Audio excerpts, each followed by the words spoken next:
Good morning, church family. Hey, just wanted to come to you guys this morning with Good Friday message.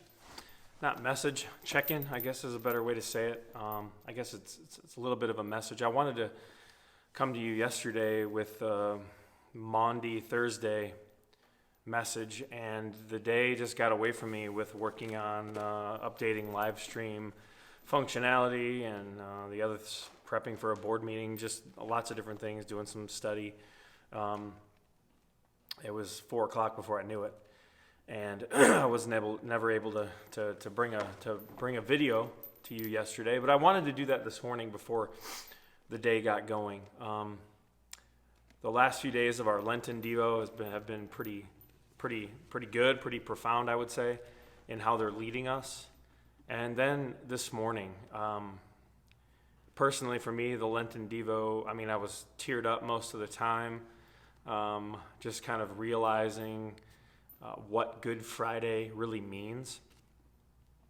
Yesterday, I was going to come to you, and I was going to bring you a message, or a share, I should say, of what exactly Jesus was doing before today, before late last night, in the timeline of Jesus' life and what we remember and celebrate. Good Friday began very, very, I guess you could say early in the morning, but very late at night, if you're in terms of a Thursday. And before all that happened, Jesus was speaking with his disciples. He was speaking with his followers, the apostles, the 12. He was speaking with the 12. They were. He was washing their feet. If you're in John, John gives us a pretty extensive look at the moments of that time before Jesus' arrest in the Garden of Gethsemane. And you see a scene where Jesus is washing his disciples' feet and teaching. They're sharing a meal together. He's teaching, talking about the vine and the branches. If you're looking through John, he's comforting them. He's predicting Peter's denial. Peter says he's going to follow him anywhere. He'll follow him anywhere, and Jesus, predicts that. He won't. He'll deny him.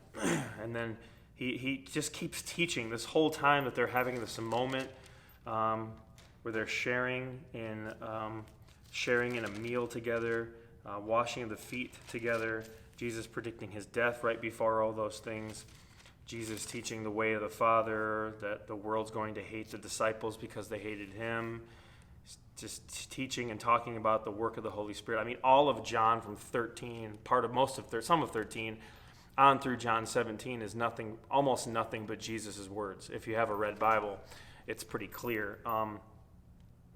He's talking about how the disciples' grief will turn to joy, and he's teaching and he's teaching and teaching. And yesterday I was going to just basically read, bringing that message to you, that this is how Jesus spent his moments before his arrest. Teaching and loving, showing the disciples who the Father was through who the Son was, and teaching us to do the same, to show others who the Father is through the Son. And then dawns today, I guess.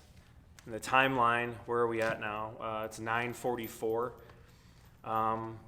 It says something like midday. Jesus was crucified and died. The crucifixion is in John 19. Jesus has already been arrested. Jesus has been tried. He has been convicted. Jesus first is confronted in the garden and arrested, betrayed by Judas.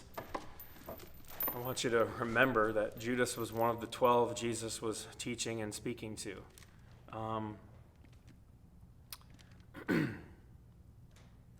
Jesus is then taken to Annas.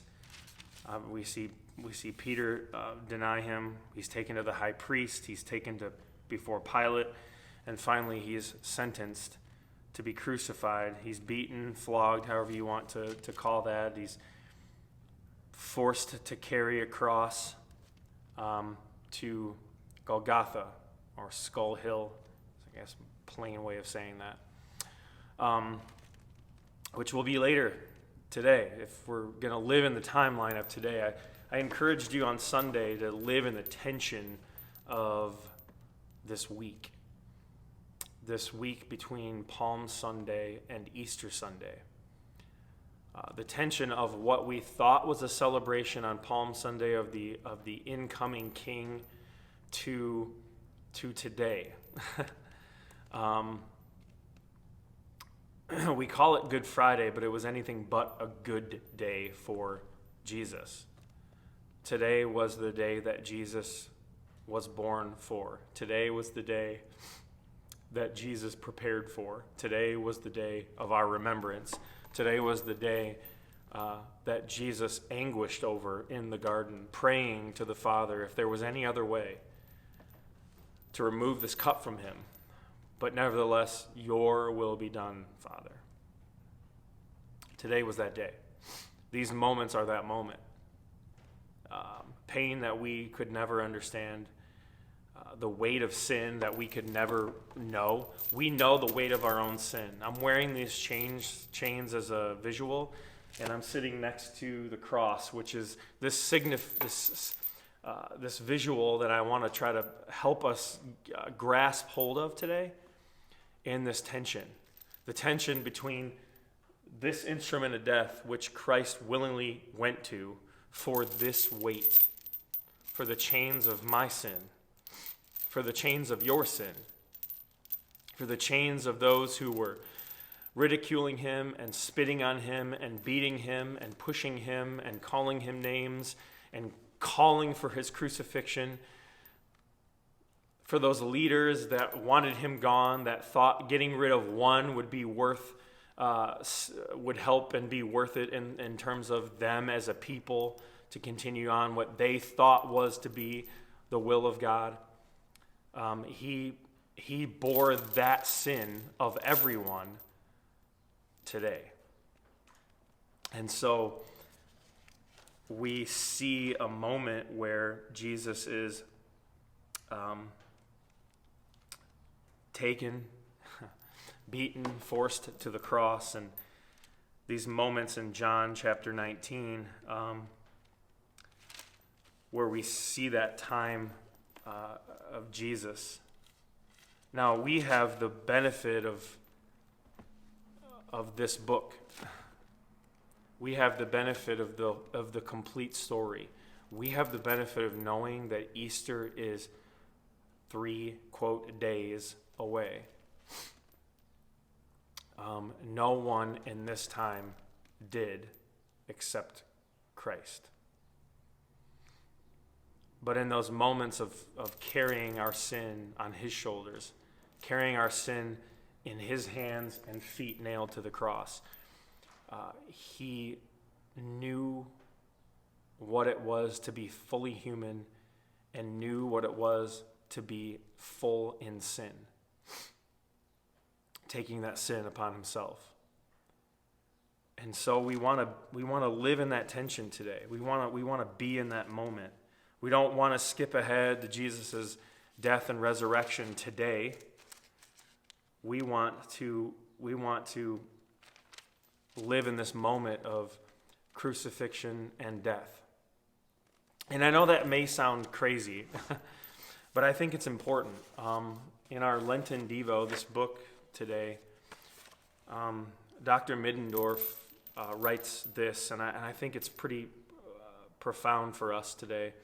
He writes, "The intent of Good Friday is remembrance.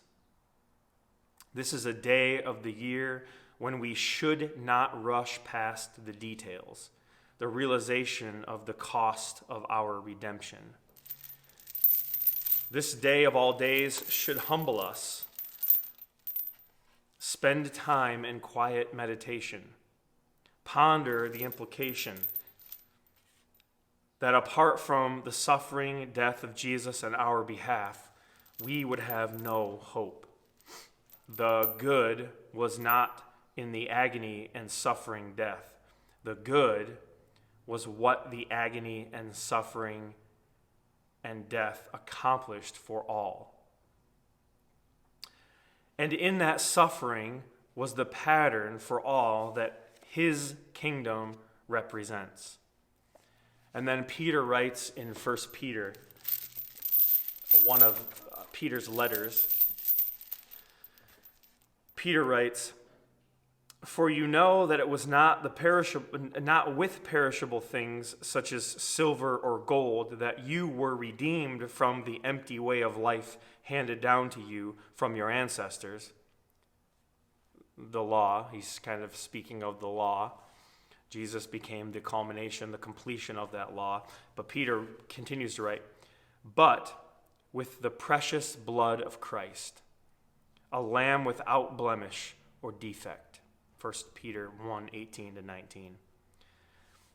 Dr. Middendorf goes on to say, "This may not be the good we thought we wanted." It isn't the good that we want today. What we want today in Good Friday is we think of Easter. We want that good. We want redemption good. We want resurrection good. But the only way we get to that day is to walk through today. Is to walk through today and embrace what today means. Then he goes on to say, "But it is indeed the good we desperately need, and it is the good we get. Thanks be to God."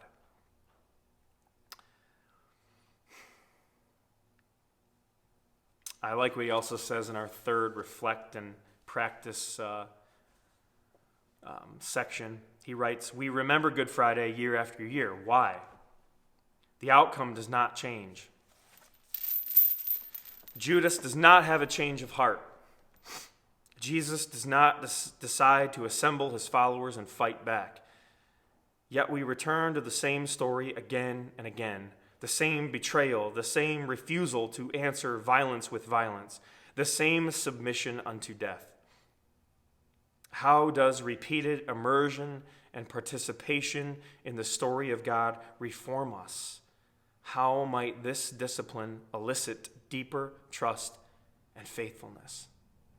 My answer, as has been my answer to a lot of things for a long time now, is surrender. I believe that today we need to live in this moment and this time. We need to embrace what this means. We need to embrace today the weight. As I wear these chains, they're very uncomfortable. I keep sitting up straight. My lower back's getting tired. It's funny. I bet these weigh, 15 or 20 pounds all told. We need to embrace what today cost. It's amazing to celebrate salvation, sanctification, being made new, having the Holy Spirit fill us and lead us.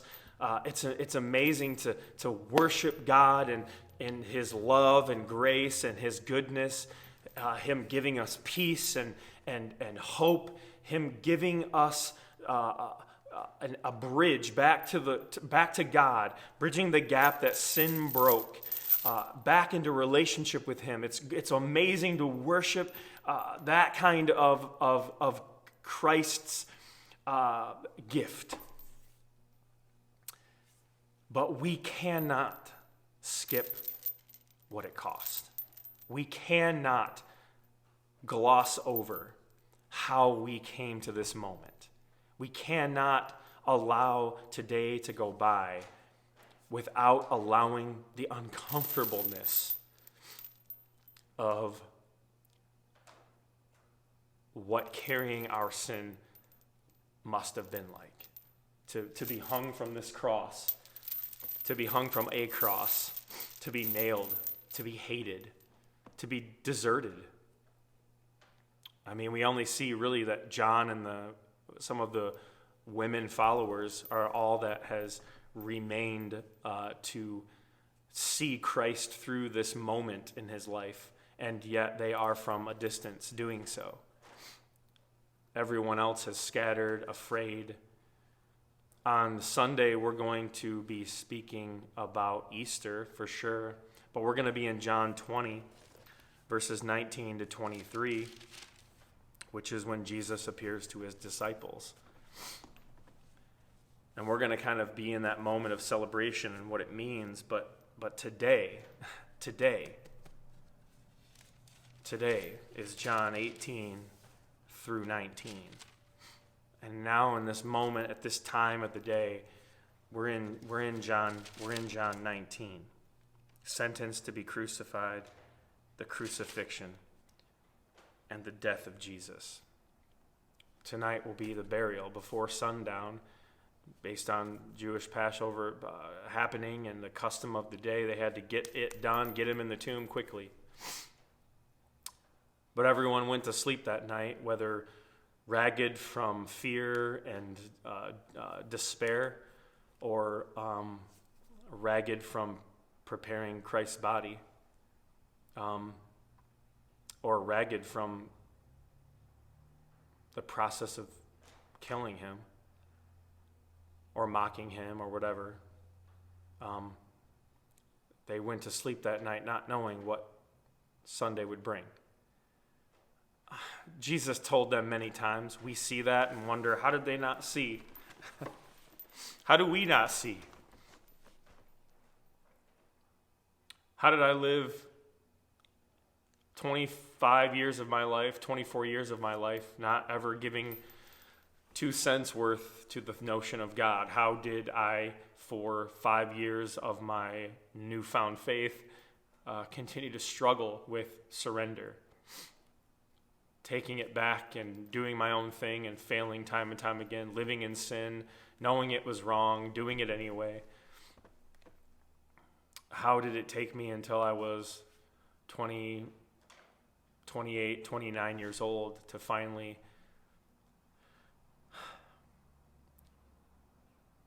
surrender? So to ridicule this moment, of all the people involved in this moment of today and what we remember Good Friday to be, it's wrong of us. And so I challenge you, because it is a challenge, to live in the moment of what today means. I want you to live here. I don't want you to think about Easter Sunday. I want you to grasp the concept. I want you to feel the weight of what today means. It may not bring you peace to do so, especially in light of our circumstances.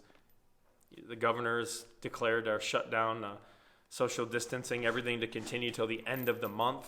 She's put further restrictions. Our governmental body has put further restrictions on what can and cannot be done, and where you can and cannot go, and what you can and cannot purchase. And I know that frustrates people. Even in the Christian community, people are in uproar and outrage, and I get it. Our freedoms have been taken. Well, I want you to live in that moment of what freedom really cost. Today is not about COVID-19, although it is. Today is not about shutdowns, and today is not about the mess of the world. Today is about the cost of sin. I want you to understand that cost. I want you to live in that moment this week.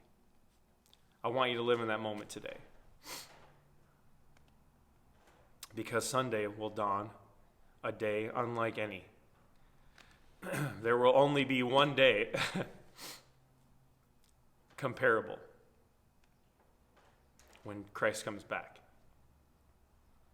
When heaven and earth meet and this world is created new and we are all redeemed, made whole, and brought together.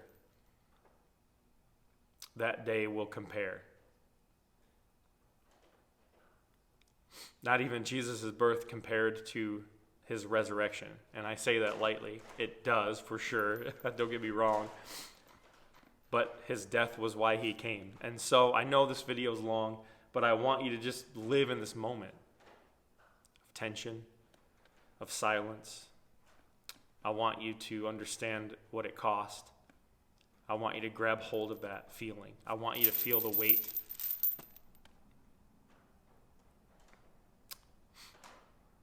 And then I want you to surrender. I want you to surrender. I want you to remember Jesus' words. I want you to remember that scene on that hill, on that cross. And when he was being mocked and beaten,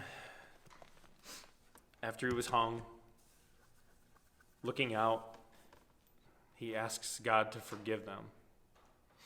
He wasn't just talking about them, but he's talking about us. He's talking about us. He wanted God to forgive us because we just did not know.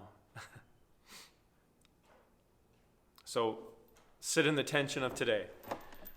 Don't hurry through Good Friday to get to Sunday. But I want you to surrender in this tension. I don't want you to just feel guilty and shameful. That is not the point of Good Friday. Satan would want you to feel so unworthy today. He wants you to feel the weight of sin in such a way that you almost continue to carry these chains. But I want you to surrender. I want you to surrender to the Lord what today means. I want you to surrender to Him. I want you to allow Him to do that work in your life. I love you. I miss you. But I hope that today you can just for a moment quiet yourself and wonder, consider. Drink a hot cup of coffee or tea if that's your thing. But allow today to speak. Easter is coming, but don't hurry through today. I love you guys.